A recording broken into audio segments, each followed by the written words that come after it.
कृष्णाई गोशाळेच्या 45 गोवंशांची कोंबून वाहतूक, 3.3 वाहनांसह 19,20,000चा मुद्देमाल जप्त।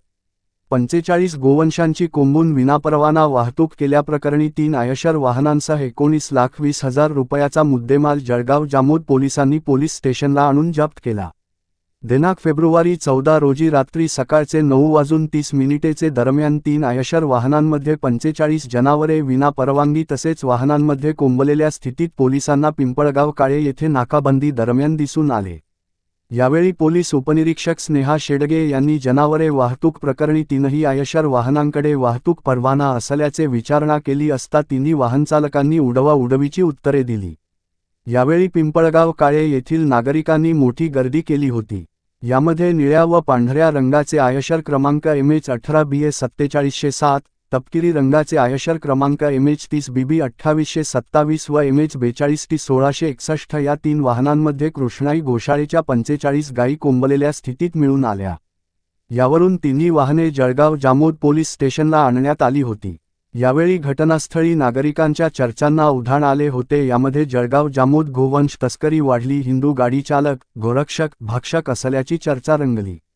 यावेळी पोलिसांनी पंचांसमक्ष पंचनामा करून तिन्ही वाहने पोलिसांनी ताब्यात घेतली व तिन्ही वाहनाचे चालक आसफ शेख युसुफ वय 37 वर्ष राहणार साखळी तालुका यावल जिल्हा जळगाव खानदेश, वसंत रामकृष्ण म्हसाळ वय 52 वर्ष राहणार गंगानगर जळगाव जामोद, अशोक पांडुरंग ढगे वय 50 वर्ष राहणार आचल नगर जळगाव जामोद यांच्यावर अप नंबर 82/2025 कलम 11(1) घ. ड. च प्राण्यांचा छळ प्रतिबंधक अधिनियम 1960 प्रमाणे सरकारतर्फे महिला पोलीस उपनिरीक्षक स्नेहा शेडगे यांच्या तक्रारीवरून तिन्ही आरोपितांवर गुन्हा दाखल केला असून तीनही आरोपींना अटक करण्यात आली आहे।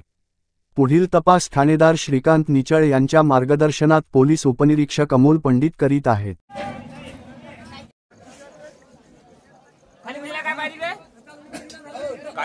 खाली गेली बसेला काय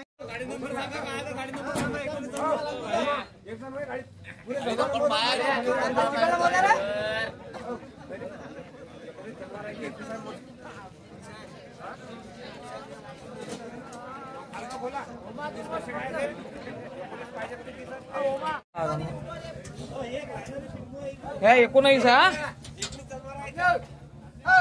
हो हा